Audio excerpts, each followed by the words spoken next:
주님께서 마지막 순환주간을 고난주간을 보내시면서 이제 바리새인들, 서기관들, 제사장들, 오늘은 이제 사두개인들이 또 주님께 와서 못된 그런 질문을 합니다. 지난주에도 우리가 말씀을 보았지만은 세금을 내는 게 가냐, 가이사에게 세금을 내는 게 가냐. 그래서 하나님을 말의 올무에 우리 주님을 걸려들게 하려고 오늘도 전체적으로 그런 말씀 가운데 있습니다. 주님의 때에 소용에 닿는 열매, 우리가 이렇게 설교를 했었죠. 주님의 때에 카이로스, 소용에 닿는 열매.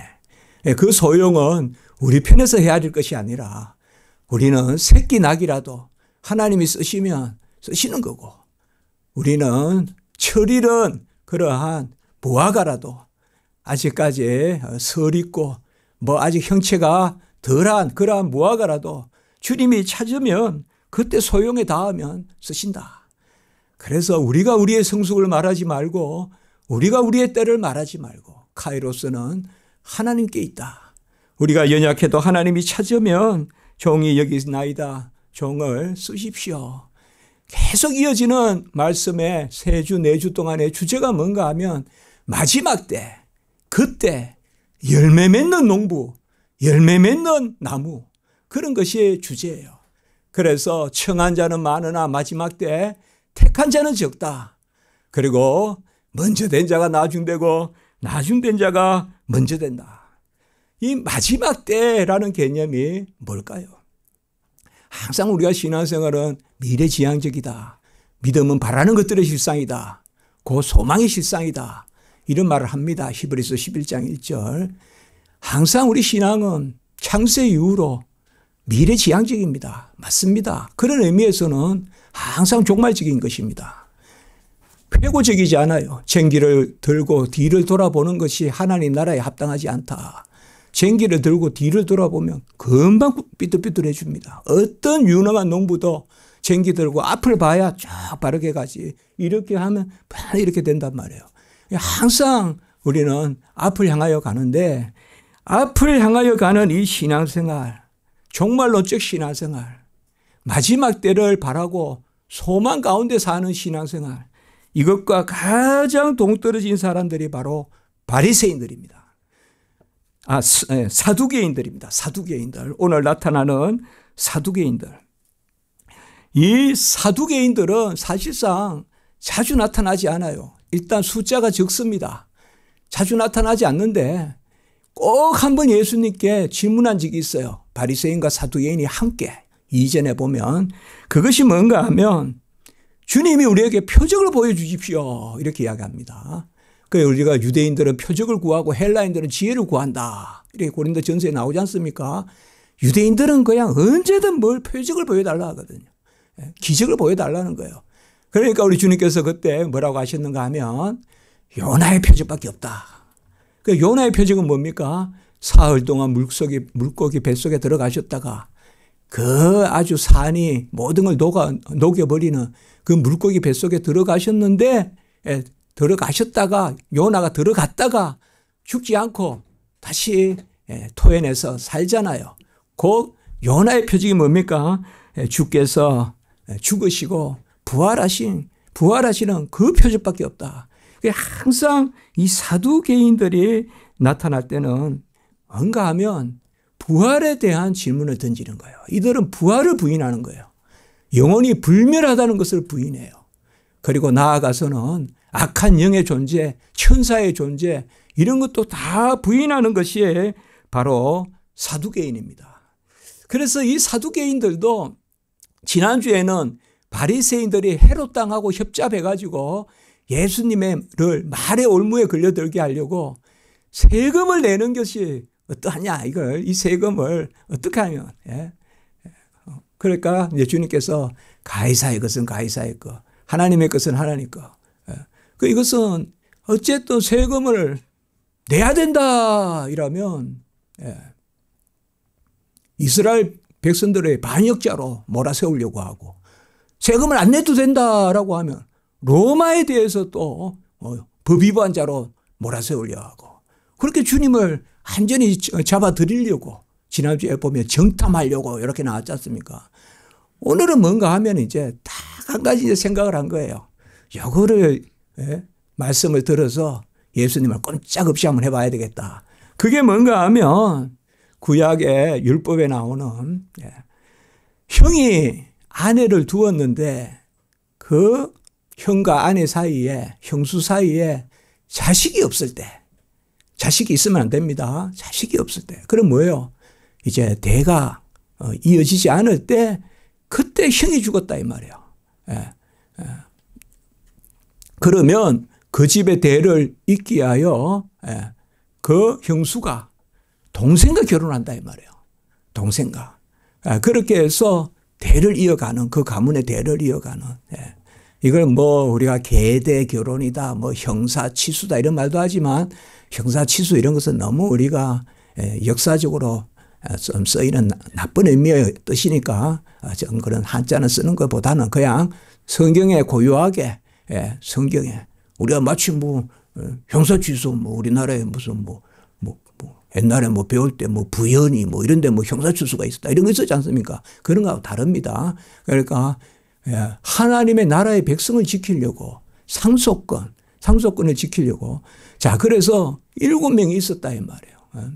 그러니까 실제로 뭐 이때 자식들이 7명이 있을 수 있고 이 일은 있을 수도 있는 일이에요. 남자만 7명 있는데 총총이 다 죽었단 말이에요. 그러면 매번 계대로 결혼을 하는데 자녀가 없으면 상속자가 없으면 이제 마지막 죽었을 때 부활이 있다면 그때 이 여자는 아내는 누가 남편이냐 이거예요. 이렇게 이제 예수님께 질문을 던지는 거예요. 그래서 자기들 딴에는 이제 이 질문은 이제 꼼짝없이 예수가 걸려들 거다. 라고 이제 생각할 수도 있겠죠. 그러나 사실상 이 질문은 예수님께만 던진 질문이겠어요. 그 당시에 부활을 믿지 않는 사람들은 사두개파 정도밖에 없어요. 바리새인들도 서기관도 바리새인들이 대다수란 말이에요. 다 부활을 믿었어요. 부활은 믿었단 말이에요. 이 사람들이. 그리고 영혼의 불멸도 믿었고 천사도 믿었단 말이에요. 아마 이런 질문을 예수께만 던진 건 아닐 거예요. 그런데 예수께 지금 던지는 의도는 뭔가 하면 예수가 어떻게 답하는 것을 보고 그대로 이제 예수에게 말의 올무를 삼으려고 그렇게 한 겁니다. 사두개인이다 이러면 이 어디에서 이름이 나왔을까? 우리가 다윗 시대 때 보면 사독 있지 않습니까? 사독, 대제사장, 사독. 아주 훌륭한 대제사장이었죠. 그 사독에서 이름이 나왔다 이렇게 보는데 꼭 맞는 것은 아닙니다. 이건 뭐 성경에 그렇게 나오는 것은 아니고요. 우리가 그렇게 추측합니다. 대제사장 사독에서부터 그 가문이 이 사독 가문이 아주 그냥 명문 가문이거든요. 사독 가문이 대제사장에. 그래서 근데 이 사람들 생각이 뭔가 하면 사실상 제사장이 왕권을 가져야 된다고 보는 그런 좀 가격한 사람들이라고도 볼 수 있어요. 뭐냐 하면 왕과 제사장이 따로 있을 필요가 없고 제사장이 다스리면 된다. 이거는 하나님 뜻이 아니잖아요, 여러분들. 제사장이 왕이 되는 것은 우리가 사울 왕 때 봤지만 사울 왕이 블레셋에 쳐들어온다고 급하다고 그냥 번제 드렸다가 하나님이 가장 싫어했잖아요, 그거를. 미워했잖아요. 그렇잖아요. 하나님 살아계신 줄 모르고 너 마음대로 하냐. 하나님 모든 걸 주장하시고 때가 되면 사무엘이 올 텐데 왜 먼저 하느냐. 싫어하는데 이들은 그런 마음을 가지고 있어요. 그리고 특별히 우리가 신약과 구약의 시대, 우리가 말라기 이후에 예수님 오실 때까지 시대를 우리가 중간기라고 해요. 중간기. 신구약 중간기라고 하거든요. 거기는 아무 성경에 기록이 없는데 그때 무슨 일이 일어나는가 하면 아마 우리의 말은 들어봤을 거예요. 마카비 왕조라고 있어요. 마카비 왕이라고 아주 그냥 민족주의자가 나타나요. 그래가지고 아주 걸출하게 하스모니아 왕가를 이루는데 그때부터 득세했던 사람들이 바로 이 사두개인들이에요. 그때가 바로 뭔가 하면 이 제사장들이 중심이 돼서 아주 그야말로 제사장권으로 다스리는 그러한 형태였어요. 그래서 그때부터 이 사두개인들이 나타나는데요. 특별히 이들은 선지서나 이런 거, 선지서는 다 미래에 될 일이잖아요. 그런 것은 경하게 여겨요. 없인 여겨요. 모세 오경만 성경이다 이거예요. 모세 오경만 중요하다. 그래서 모세 오경만 강조하고, 그리고 예수님이 오시는, 메시아가 오시는, 그리스도가 오시는 그러한 신앙이 없어요. 이 사두개인들은. 그러한 신앙이 없습니다. 그래서 부활을 부인하고 영원 불멸을 부인하고 천사를 부인하고 악한 영의 존재를 부인하고 죽음 이후에 산 것도 부인하고, 우리가 보통 사두개인이라면 교회에서 배울 때 아주 엄격한 사람들 맞습니다. 엄격한데 현실주의자들이에요. 우리가 그럴 수 있잖아요. 철저히 엄격한 사람인데 철저히 현실주의자야. 그게 바로 사두개인이에요. 철저히 현실주의, 세속주의, 편의주의, 타협주의, 윤리주의, 특권주의. 제가 좀 쭉 써봤어요. 설교문에 이렇게 어제. 이들은 또 헬레니즘 문화, 헬레니즘 문화가 뭡니까? 바로 우리 유대 기독교와 그리고 그리스, 그게 합해져서 이렇게 형성돼 가는 게 헬레니즘 아닙니까? 그런 문화에 급속히 동화가 됩니다. 그러니까 이들이 주로 어디를 아주 건설을 부리는가 하면, 이 사람들이 숫자는 적은데 대중적인 인기가 많은 건 아닙니다. 대중적으로는 바리새인들이 인기가 있어요. 가마리알 문안이 그렇게 하면서 대중적으로 인기가 있는데, 이들은 뭔가 하면 사내들인 공의회가 대부분 이 사람들이에요. 그러니까 사실 실제적으로 집권하는데 이 사람들이 있는 집권층을 형성하는 것이 바로 사두개인이요. 사두개인들. 대체로 사내들인의 다수가 이들입니다. 그래서 제가 이렇게 설교문에 한번 써봤어요. 이렇게. 이들이 누구냐. 저도 이 사두개인은 좀 정리를 해야 되거든요. 크게 바리새인, 사두개인, 에센주의자들이 있어요. 에센의파. 에센의파는 이제 강야에 가서 막 금식하고 하는 그런 사람들이에요. 세례 요한과 같은 사람들이라고 하는 경우도 있는데 크게 세 파가 있어요. 바리새인들은, 그 다음에 사두개인들, 그 다음에 에센의파. 이렇게가 있거든요. 근데 성경에 에센의파는 별도로 안 나옵니다만은, 그래서 제가 여기 뭐라고 썼는가 하면 엄격한 현실주의자인데, 이게 제가 그냥 재밌게 써놔 본 거예요. 설교집에. 죽어도 눈을 감을 수 없는 자들. 이렇게 써놨어요. 제가. 이게 뭐예요 이게.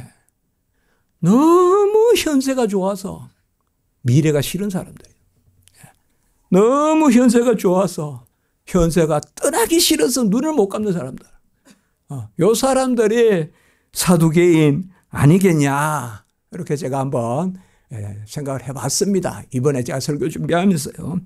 사도행전 23장 8절에 보면 사두개인은 부활도 없고 천사도 없고 영도 없다 하고 바리새인은 다 있다 한다. 이렇게 말이 나옵니다. 이게 뭔가 하면 사도 바울이 제3차 선교여행을 마치고 이미 성령의 지시를 받아서 결박이 있다는 것, 임박한 결박, 환란이 있다는 것을 알면서도 예루살렘 들어가잖아요. 그래서 예루살렘 들어가서 잡히잖아요. 잡혀서 공의에 넘겨진단 말이에요. 공의에 넘겨졌을 때 그때 사도 바울을 놓고 서로 자기들끼리 논쟁이 일어나는데 바리새파하고 사두개파들이 논쟁이 일어나는 거예요. 그래서 아까 말씀을 드렸죠. 공의회, 그 사내들인이라고 하거든요. 사내들인 공의회는 사두개파가 다수란 말이에요. 그래서 거기 사도행전 23장 6절에 보면 나는 바리새인이요 또 바리새인의 아들이라. 바울은 바리새인에 속한다 이 말이에요. 그러니까 율법주의 서기가 아닌 바리새인들이에요. 율법 연구하는. 죽은 자의 소망 부활로 말미암아 내가 신문을 받노라. 그러니까 뭐예요 이거. 사두개인들이 부활의 도를 전했다고 바울을 신문하노라. 이게 바울은 아주 법에도 뛰어난 사람이니까 전곡을 콕콕 찔러요.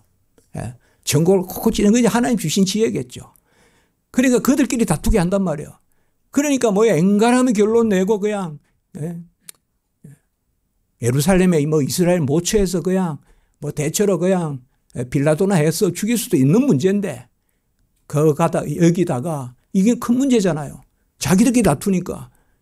그리고 또 한 가지 뭔가, 예수님의 십자가에 달리셨을 때는 바리새인들 사두개가 자기들끼리 안 다투어요. 똘똘 뭉쳐요. 그런데 사도 바울이 잡혔을 때는 그런 모습이잖아요. 그다가 한 가지 뭐예요? 내가 로마에 시민권이 있다. 이렇게 하니까 당연히 로마로 가는 거예요.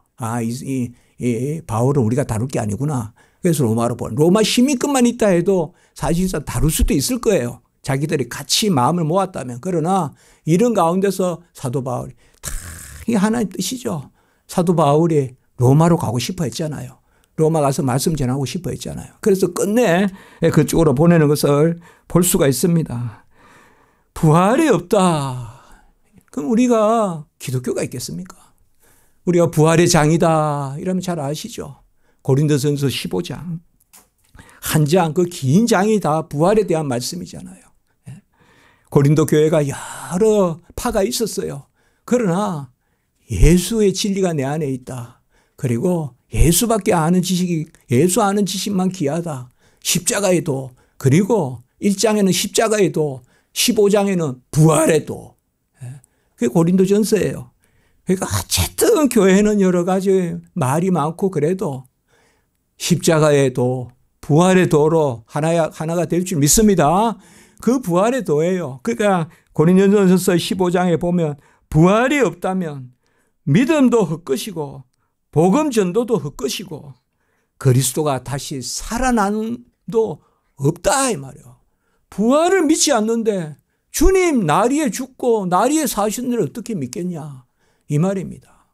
아이고 우리가 뭐 부활을 어떻게 안 믿겠습니까? 라고 할 수 있지만 그러나 우리가 부활을 안 믿는 같이 살 때가 많다 이 말이에요. 그저 이 현세의 삶이 끝이듯이 사두개인적 삶을 살 때가 있다 이 말이에요. 우리가. 그래서 모든 말씀은 내 말씀으로 비추어 보는 겁니다. 내 말씀으로. 우리는 부활의 신앙을 가져야 돼요. 그래서 계속되는 말씀에 고린도전서 15장 12절에서 19절 부분인데 우리가 바라는 것이 다만 이 세상의 삶뿐이라면 모든 사람 가운데 우리가 더욱 불쌍한 자다. 이렇게 이야기했어요.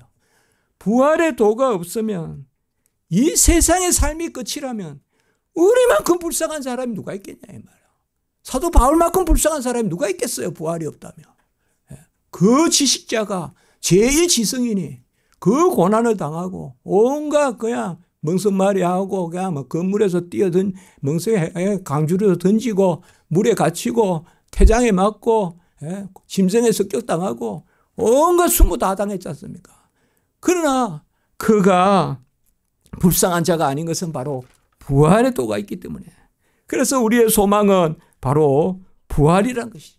고린도전서 15장 50절 51절의 말씀에 보면 혈과 육은 하나님 나라를 이어받을 수 없고 썩는 것은 썩지 아니하는 것을 유업으로 받지 못하나니 보라 내가 너희에게 비밀을 말하노니 이게 부활의 비밀입니다. 마지막 나팔에 순식간에 홀연히 다 변화되리니 이게 이제 마지막 때 우리가 부활의 몸, 부활체, 신령한 몸으로 변화된다 이 말이에요. 이렇게 말씀한 거예요. 지금의 우리의 혈과 육으로는 하나님 나라를 이어받을 수 없다 이 말이에요. 썩는 것으로는 썩지 아니하는 것을 받을 수 없으니 그러니 어떻게 해야 되겠어요? 우리가 변해야 되겠죠. 그게 우리의 소망이란 말이에요. 우리가 변해야 신령한 몸으로 변해야 우리가 신령한 곳에서 신령한 노래 가운데 영원히 산다. 우리가 신령한 몸으로 변화되는. 그래서 부활의 소망이라는 것은 뭔가 하면 변화의 소망입니다. 마지막 때 죽을 것이 죽지 아니함을 썩을 것이 썩지 아니함을 약한 것이 강함을 육에 수치된 것이 영의 신령함을 고린도전서 15장에 나오지만 약한 것이 강함을 죽을 것이 죽지 아니함을 썩을 것이 썩지 아니함을 그리고 육에 속한 그 속된 욕된 육에 속한 것을 신령한 몸으로, 신령한 몸으로. 그게 부활의 몸이지 않습니까? 바로 마지막 때 우리가 부활의 몸으로 변화되는 거예요. 오늘 이 사두개인들의 질문은 철저히 현세 중심의 현세 질서 가운데서의 질문입니다. 우리가 신령한 질문을 던지면 신령한 답을 기대해야 될 거 아니에요. 그런데 이들은 지금 신령한 질문을 하는 듯 하지만은 육신의 답을 구하는 거예요. 영은 영으로 분별한다라고 이렇게 이야기했는데 말이에요. 그러니까 철저히 지상적인 생각에서 일곱 남자와 일곱 형제죠. 그와 결혼한 한 여자. 참 불쌍한 노릇이죠. 하는 그 집에 장자와 결혼했는데 차차자 계속 이렇게 내려오면서 말째 마지막까지 결혼했는데 다 죽고 자기도 죽었을 때 어떻게 되느냐 이렇게 질문한 거예요. 지금 오늘 사두개인들이. 어떻게 보면 아주 악의적인 질문이고 어리석은 질문이죠. 부활한 몸은 첫사람은 땅에서 났지만 부활한 몸은 둘째 사람은 하늘에서 났다. 그래서 하늘에 속한 이와 같고 하늘에 속한 이의 형상을 받고 죽지 아니함을 얻고 썩지 아니함을 얻는다라고 이렇게 말했습니다. 부활의 몸이 뭐라고 생각하십니까? 우리가 결혼을 한다면 자녀를 낳을 거 아니에요. 우리가 새하늘과 새 땅에서 부활한 몸이 결혼을 해서 자녀를 낳습니까? 우리가 한 가지를 아셔야 됩니다. 모든 조건은 이 땅에서 정해집니다. 이 땅에서 정해진 것을 마지막 때 누리는 겁니다. 우리가. 이 땅에서 정해진 것을. 이 땅의 어떤 관계가 그 땅에서도 계속된다는 것은 사실상 부질없는 질문이에요. 그런 부질없는 질문이에요. 아주 좋은 질문이 될 것 같아도. 그러면 부자 관계도 없어지고 부부 관계도 없어지고 우리 성도들의 교제, 성도들의 한 몸된 지체됨도 없어지느냐? 그러냐? 그건 아닙니다. 그걸 이제 우리가 오늘 말씀을 통하여 조금 더 살펴보려고 합니다. 신령한 관계가 있다 이 말이에요. 신령한 관계가 있다. 이 지상의 관계에 터잡아서 천상의 놀라운 관계가 있다 이 말이에요. 이 지상의 관계가 소멸되는 것이 아니라 그러나 지상의 기준으로 천상을 말하지는 말라 이 말입니다.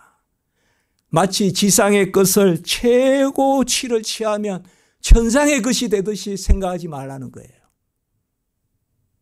천상의 것은 아무것도 알 수 없습니다. 꼭 알려주시는 거 하나는 뭐냐 하면 그때도 우리는 지금과 다를 바 없이 살아있는 것이요. 아브라함의 하나님, 이삭의 하나님, 야곱의 하나님 같이 합니다. 살아있는 자들의 하나님이시다. 오늘 말씀에 나왔잖아요. 우리는 세상적 기준에서 죽음은 없어요. 세상적 기준의 죽음은 사실상 소멸이에요. 우리는 영혼으로 영원히 살기 때문에 그리고 그 영혼이 이제 때가 차면 부활하기 때문에 신령한 몸으로 우리는 죽음이 없어요. 그 가운데서 살아가기 때문에 이 땅의 기준으로 그 천상의 삶을 재단하거나 파악하거나 또 추측하거나 그래서 다 부질이 없습니다. 혹자는 그런 말을 해요. 저도 그런 질문을 받았는데 구약에는 부활이 없지 않습니까? 부활의 말씀이. 뭐 욥기에 잠깐 한번 뭐 내가 죽으면 뭐 내 몸 밖에서 그런 구절 잠깐 나오는 것 같은데 구약에도 부활이 있습니까? 구약에도 부활에 대한 말씀이 많이 있죠. 우리가 다니엘서 12장 2절 3절에 보면 땅의 티끌 가운데서 자는 자 중에서 많은 사람이 깨어나 영생을 받는 자도 있겠고 수치를 당하여서 영원히 부끄러움을 당하는 자도 있을 것이며 이렇게 다니엘서 12장 이야기했어요. 그리고 그 다음 절에 우리가 잘 아는 지혜 있는 자는 궁창의 빛과 같이 빛날 것이요 많은 사람을 옳은 대로 돌아오게 하는 사람들은 하늘의 별과 같이 빛날 것이다. 그 요 유명한 요절이 그 앞절과 같이 연결되어 있어요. 그 앞절에는 바로 땅에 티끌 가운데서 자는 자 중에서 많은 사람이 깨어나 영생을 얻는다. 이 부활의 신앙 아닙니까? 이사야서 26장 14절에 보면 그들은 죽은즉 다시 살지 못하겠고 이건 악인의 부활은 있어요, 여러분들. 그러나 의인의 부활, 생명의 부활은 없겠고, 그리고 이사야 26장 19절에 보면 주의 죽은 자들은 살아나고 그들의 시체들은 일어나리니 티끌에 누운 자들아 너희는 깨어 노래하라. 이렇게 이야기하고 있어요. 바로 주의 죽은 자들은 살아나고 시체들은 일어나리니 티끌에 누운 자들아 깨어 노래하라. 주의 이슬은 빛난 이슬이니 땅이 죽은 자들을 내어놓으리다. 이렇게 이사야 26장 19절에 말하고 있어요. 그래서 우리가 선지서는 가까이는 오실 예수, 더 멀리는 오신 예수 이후의 마지막 종말. 항상 구약의 선지서는 예수님의 처음 오심, 성육신, 그리고 마지막에 오신 재림, 그것까지 다 선지서는 말씀하고 있는 것으로 크게 읽어야 되거든요.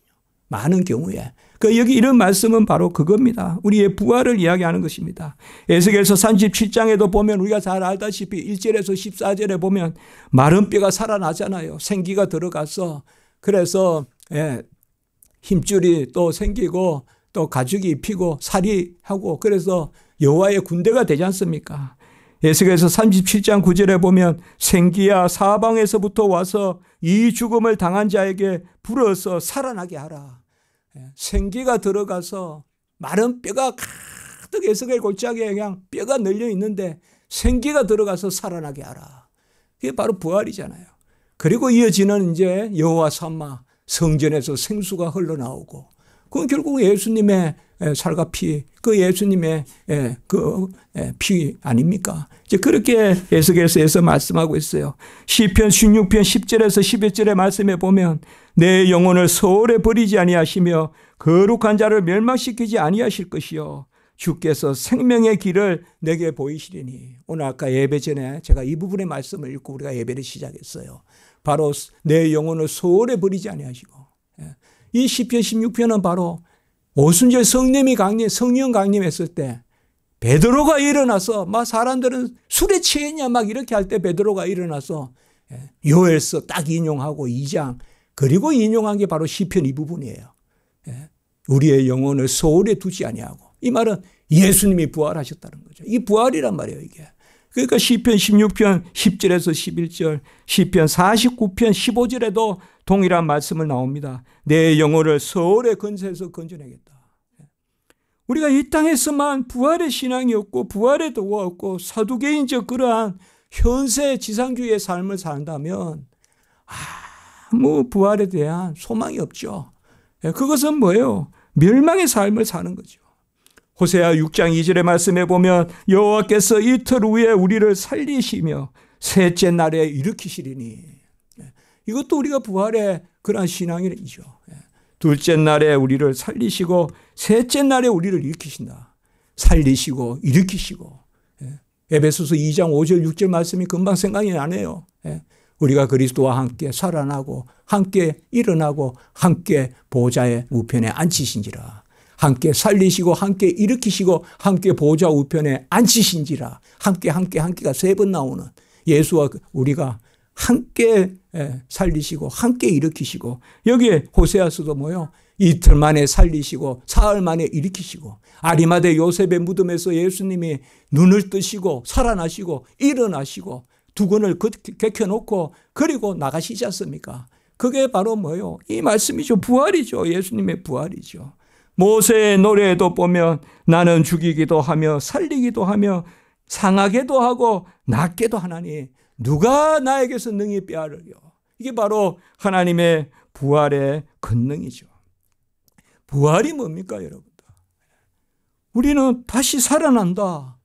그럼 다시 살아난다 이러면 거듭난 아닙니까, 중생? 거듭남이잖아요. 그 거듭남은 뭐고 또 부활은 뭡니까? 우리가 그렇게 생각할 수가 있어요. 우리는 이미 거듭났어요. 거듭났다고요. 다시 사는 것은 거듭남이에요, 우리는. 다시 사는 것은. 그럼 부활은 뭐냐?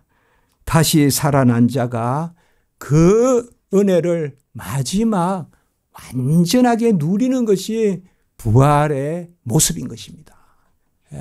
그러니까 이 땅에서 거듭난 자만이 부활의 신령한 몸으로 변화될 줄 믿습니다. 그러니까 이 땅에서 모든 것이 결정돼요. 우리가 이 지상의 삶의 의미는 뭘까요? 모든 것이 이 땅에서 다 결정돼요. 천상에서 뭐가 결정되는 건 하나도 없어요. 천상에서는 다 우리가 누리는 것이고 정해진 것이에요. 그러면 부활은 뭐냐 하면 거듭남과 부활이 함께 이제 아멘이 돼야 돼요. 거듭남은 다시 살아나는 거예요.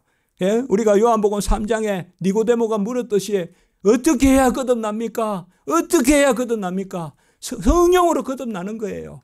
예수의 영으로 거듭나는 거예요. 그러면 우리가 다시 살아나는 것은 거듭남이고, 부활은 뭐냐 하면 다시 살아난 자가 신령한 몸으로 변화되는 것입니다. 그래서 우리가 아주 신령한 몸으로 변화되어서 새하늘과 새 땅에 딱 걸맞게 들어가는 그 몸으로 변화되는 것이 부활이에요.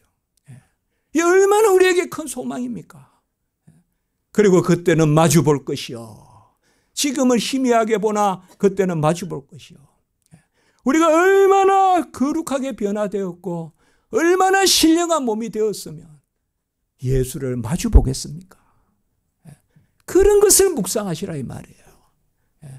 그 다른 건 묵상하지 말고 내가 얼마나 변화되면 예수를 마주 볼고 그 참빛이신 만물을 지으신 만물이 그에게서 그로 말미암고 그를 위하여 있는 그 예수님, 우리는 그 예수님이 지은 태양의 비단줄기도 지금은 못 보는데 그때는 우리가 마주 볼 것이요.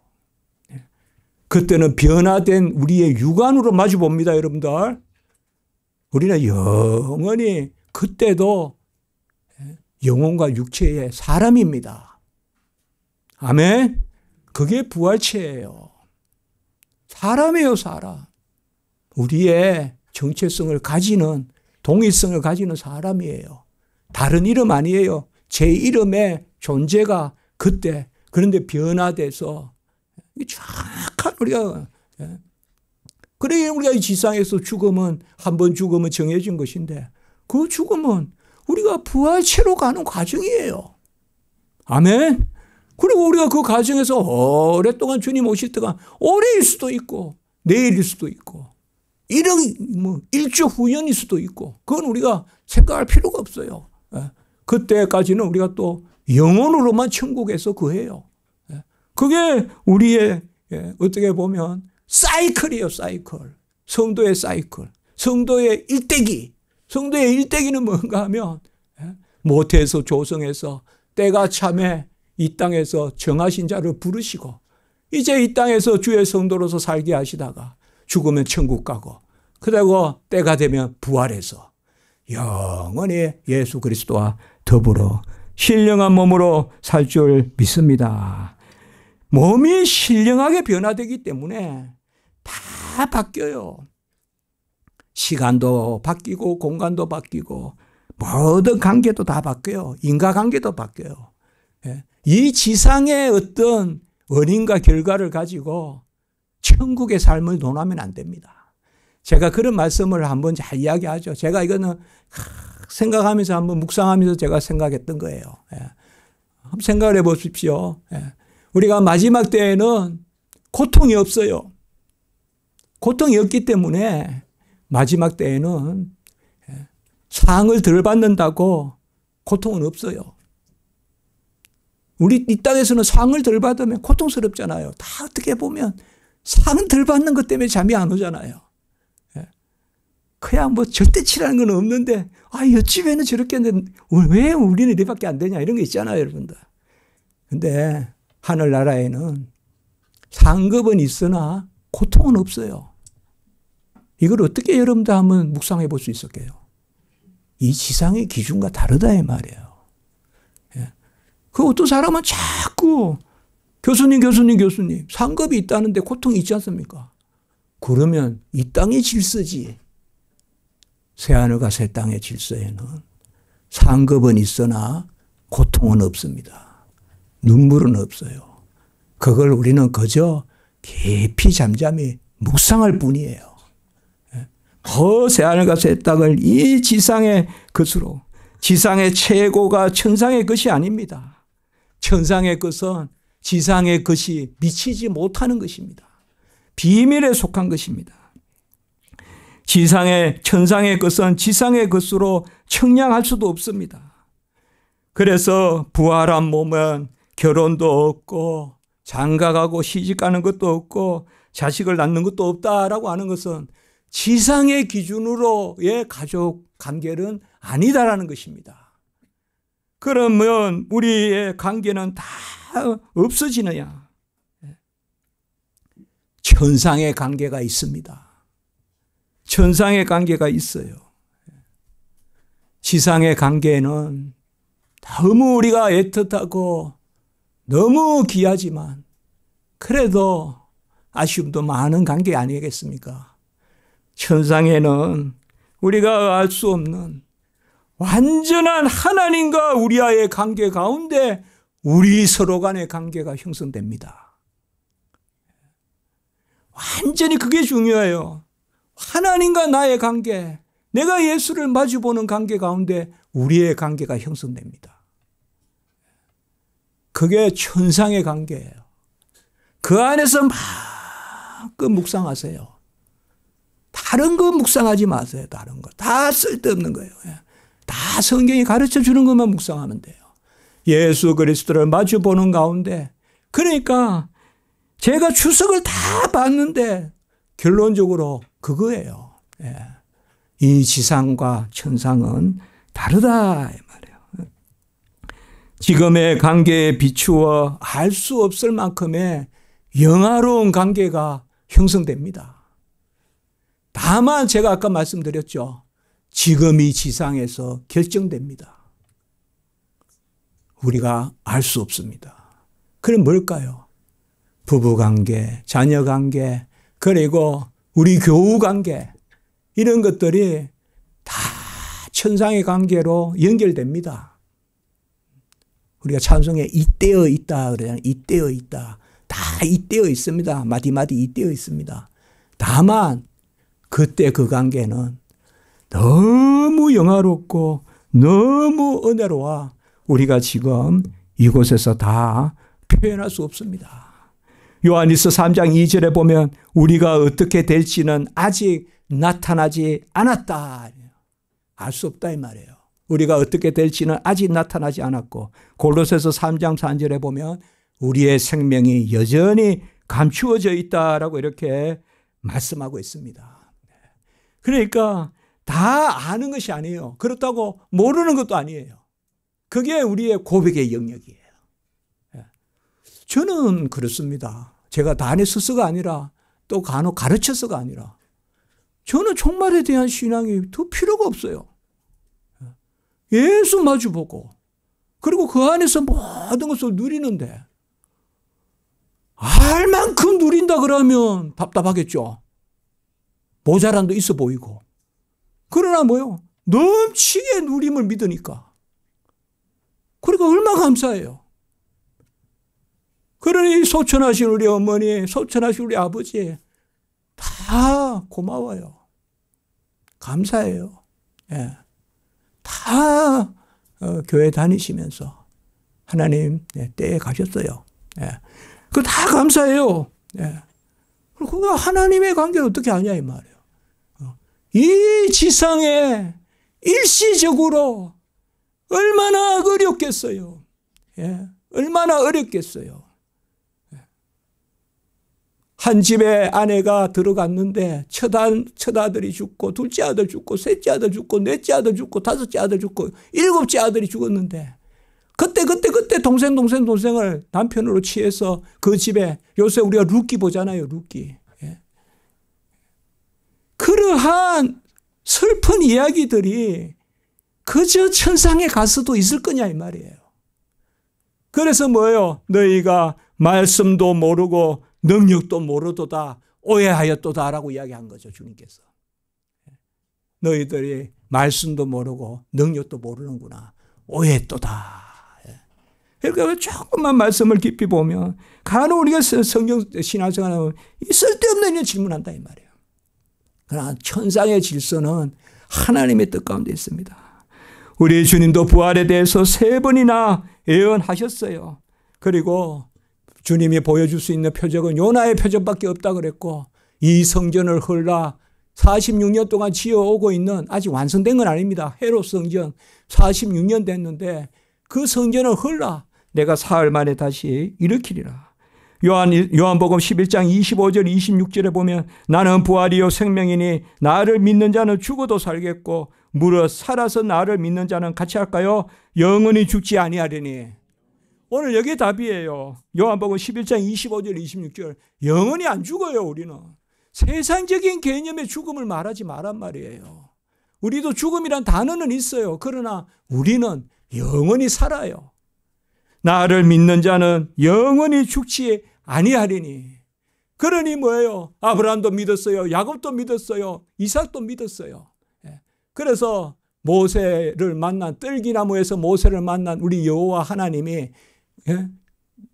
출애굽기 3장 6절에 나는 아브라함의 하나님, 이삭의 하나님, 야곱의 하나님이다.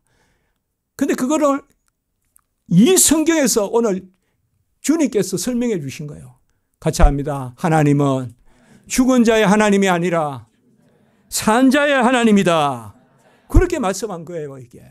그러니까 벌써 사두개인들은 그들이 그렇게 귀하게 여긴다는 모세 오경도 제대로 해석을 못하고 있다 이 말이에요. 이게 사실 은근히 우리 주님께서 사두개인들을 지체가는 거죠. 너희들 오경을 그렇게 잘 따른다고 하면서 너희들 출애굽기 3장 잘 아냐? 출애굽기 3장 우리가 기억할 9절, 3장 6절, 3장에 보면 우리가 뜰기나무에 여호와 사자가 나타나는데 그 여호와의 사자는 예수 그리스도 성자세요. 그러나 불은 붙었는데 나무가 타지 않아요. 이게 어디 있어요 이런 게. 이게 이제 표적이죠. 그러니까 3장 6절에 나는 아브라함의 하나님, 이삭의 하나님, 야곱의 하나님이라 그랬어요. 그리고 3장 12절이 중요하단 말이에요. 출애굽기에. 내가 항상 너와 함께한다. 같이 합니다. 임마누엘 하나님. 그러니까 물어요. 모세가 이름이 무엇입니까? 물으니 14절에 같이 합니다. 나는 스스로 있는 자니라. 여기에 임마누엘, 이게 오늘 말씀이잖아요. 이 임마누엘이 바로 종말론이에요. 마지막 때 우리가 하나 되는 거란 말이에요. 하나님이 우리와 함께 계시니. 하나님이 함께 계시는 그거는 아브라함의 하나님, 이삭의 하나님, 야곱의 하나님, 모세의 하나님, 나의 하나님이 영원히 하나님이 나와 함께 가시는 그 하나님은 스스로 계신 하나님. 그 능력, 오늘 너희가 능력과 말씀을 오해하였도다. 그러니까 스스로 계신 하나님과 하나 되는 그 하나님이잖아요. 그 하나님 가운데서 산자의 하나님이라고요. 우리는 부활의 때에 다시 살아나는 게 아니에요. 부활의 때에 변화되는 거예요. 아멘. 거듭날 때 다시 살아난 거예요. 이런 거 정확하게 알아야죠, 우리가. 지금 죽었습니까? 우리가 죽으면 죽습니까? 아니요. 거듭나서 살아났어요, 이제는. 새 사람 되었어요. 새 영 되었어요. 새 마음 가졌어요.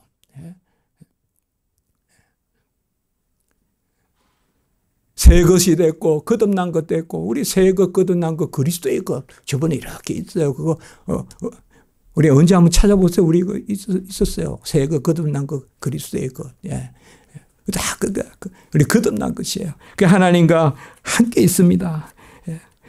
사도행전에도 보면 대제사장들과 성전 맡은 자들이 부활의 도 전하는 걸 싫어했어요. 근데 처음부터 초대교회는 부활의 도를 전했어요. 우리가 그를 죽였도다. 우리가 죽인 그를 하나님이 살리셨도다. 우리가 이 일의 증인이로다. 사도행전 3장 15절의 말씀입니다. 우리는 살아있는 자입니다. 우리는 죽지 않습니다. 죽는다고 생각하고 죽지 마세요. 계속 살아있습니다. 로마서 6장 11절도 한 구절 더 읽어볼까요? 너희 자신을 죄에 대해서는 죽은 자요 그리스도 예수 안에서 하나님께 대하여는 같이 합니다. 살아있는 자로 여겨지어다. 언제든 우리는 살아있습니다. 언제든 아브라함, 이삭, 야곱 그건 살아있는 하나님을 뜻하는 거예요. 죽은 하나님이 아니라 살아있는 하나님. 그래서 고린도후서 4장 10절에 예수의 생명 또한 우리 몸에 나타나게 하려 하십니다 라고 이렇게 말하고 있습니다.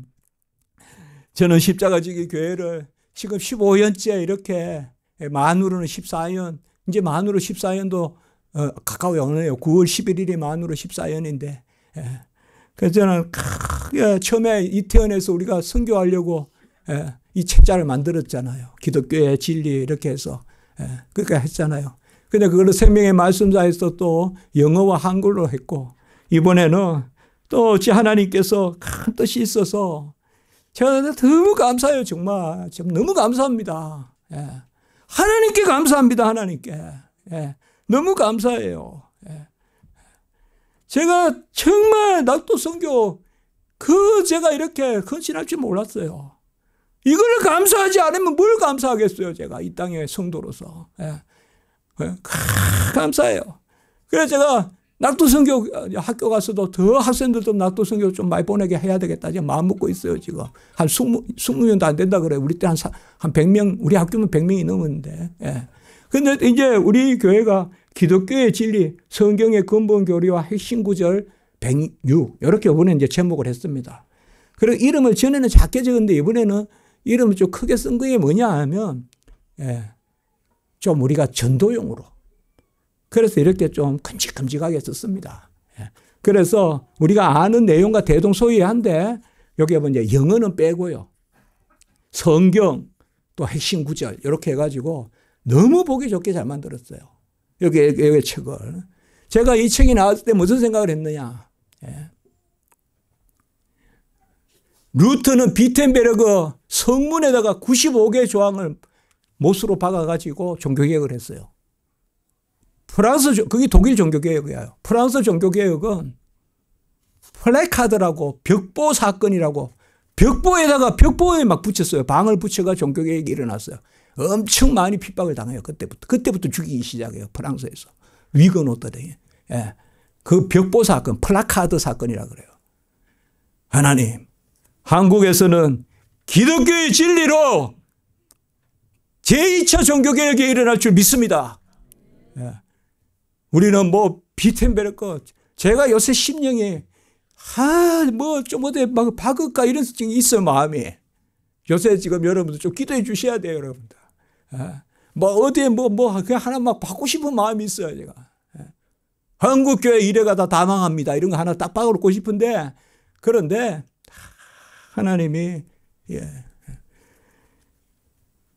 딱 15, 딱 넘기니까 15네요. 성경의 근본 교리 15. 성도의 부활과 영원한 기쁨. 우리가 16주제로 106구절이에요. 15. 성도의 부활과 영원한 기쁨. 그대로 제가 읽어볼게요. 현세에 주어진 성도의 삶을 다 마치고 주님 안에서 죽는 자는 복이 있습니다. 그 죽음은 마지막 날에 있을 의인의 부활, 곧 생명의 부활에 이르는 과정의 하나이기 때문입니다. 신령한 몸으로 다시 살아난 성도는 신부와 같이 단장하여 하나님의 영광의 빛이 가득한 거룩한 성 새 예루살렘에서 주님과 더불어 모자람도 넘침도 없는 완전한 삶을 살게 됩니다. 주님으로부터 부어지는 충만한 기쁨과 즐거움이 있으니 그 누림이 영원하고 영원하고 영원합니다. 요게 제 15번째 제가 편안하게 쉽게 썼어요. 그리고 성경구절 옆에 7구절 이렇게 있고. 그래서 제가 그 생각을 해봤습니다. 우리 성도님 이제 이 책을 가지고 암송하듯이 좀 해보면 어떨까요, 우리가? 그러니까 문장을 좀 이렇게 읽어보면 문장을 쭉 한번 그렇게 한번 해보세요. 쭉 유일하신 중보자 예수 또 쭉 이렇게 읽어. 그것만 제가 성도의 부활과 영원한 기쁨. 우리 교회 우리 장명식 장로님 그리고 신정윤 권사님 또 우리 강현석 우리 성도님 우리 손수희 성도님 이제 가정이 오늘 또 예배 참석하셨고 이렇게 예배 드리고 있습니다. 이 책이 좀 필요하다 이렇게 하셔서 제가 그러면 그 병원에 쓰시게 한 20부 30부 드리죠. 제가 이거 그렇게 하지 제가 교회에서 만들어서 드리겠습니다. 이제 그렇게 했단 말이에요. 예. 그랬더니 많이 필요하다 하시는 거예요. 많이. 예. 그래서 얼마나 필요하냐. 한 10,000부가 있으면 좋겠다 이렇게 말씀하세요. 10,000부가 있으면. 예. 그래서 병원에 오시는 분들에게 건진 오시는 분들은 그냥 열람해서 보도록 하고 제가 장로님과 말씀 나눈 가운데서 그리고 이제 병원에 오시는 분들 아마 거기 내원자도 계시고 또 입원자도 계시겠지만은 그런 분들에게는 이 책을 나눠서 이렇게 주고 싶다. 장로의 병원에 가보면 전부 성경 구절이 책마다 있어요. 그런 교회가 한국에 얼마나 있을까요? 다 있어요. 그래서 제가 여기에 성김 기쁜 병원 해놓고요. 하나님의 사랑으로 사람을 살리는 병원 요거는 제가 만들었어요. 요거는 기쁜 병원에 다른 슬로건이 있는데 제가 만들었어요. 이거는 기도하면서요. 딱 첫날 만들었어요. 하나님의 사랑으로 사람을 살리는 병원. 뭐 좀 투박하고 평범해 보여도 그래서 저는 사람들이 이렇게 병원에서 이렇게 누워서 아멘 아멘 하고 또 여기 보면 우리 교회 뒤에 초대라고 해서 했습니다. 이제 오늘 마치고 나눠 드릴 테니까 제가 이제 우리 부교육자님한테 가정의 수 플러스 2권씩 드려라. 그럼 2권은 뭐냐? 2권은 뭐냐? 각자 묵상해 보세요. 각자 묵상해 보세요. 2권은 무슨 뭐 유품으로 뭐 고품으로 간직하라는 뜻인지 아니면 그 2권은 뭔지. 그래서 2권이 모자라서 더 필요하시면 우리 교회에 3,000부가 있으니까요. 병원에서 한 7,000부 지금 쓰시고. 그래서 저도 신학생들 다 나눠주려고 해요. 그동안 나눠주고 싶었지만 비싸서 못했거든요. 근데 이제 다 신학생들 1,000부 나눠주고 다 하려고 해요. 이제 가는 데마다 이거 나눠주려고 해요. 가는 데마다. 무조건 그냥 나눠주려고 해요. 그래서 우리에게도 이게 비텐베르크의 95개 반박문이 될 줄 믿습니다.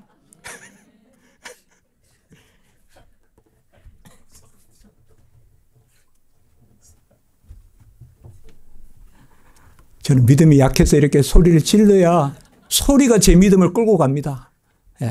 제 믿음이 소리를 끌고 가는 게 아니라 소리가 제 믿음을 끌고 가요. 그래서 이게 95개 반박문이요. 프랑스 종교개혁의 벽보가 될 줄 믿습니다. 하나님의 일은 거창하게 일어날 것 같아도 어느 구석에 갈릴리 어느 호수에 그 밤에 구석구석 다니시는 예수님과 12제자에 의해서 일어납니다.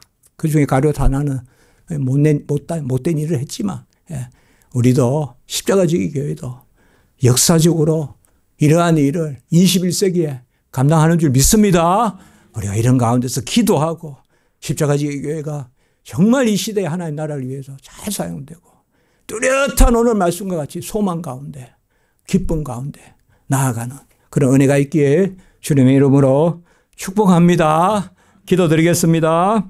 거룩하고 자비로우신 하나님 아버지, 우리가 이 지상의 삶을 사는 것이 거듭남이 이미 영원히 삶이요 영생을 누리며 이제 마지막 때 우리가 부활되는 그 부활의 몸으로 신령한 몸으로 변화되는 그 소망으로 지금 살게 하시니 감사합니다.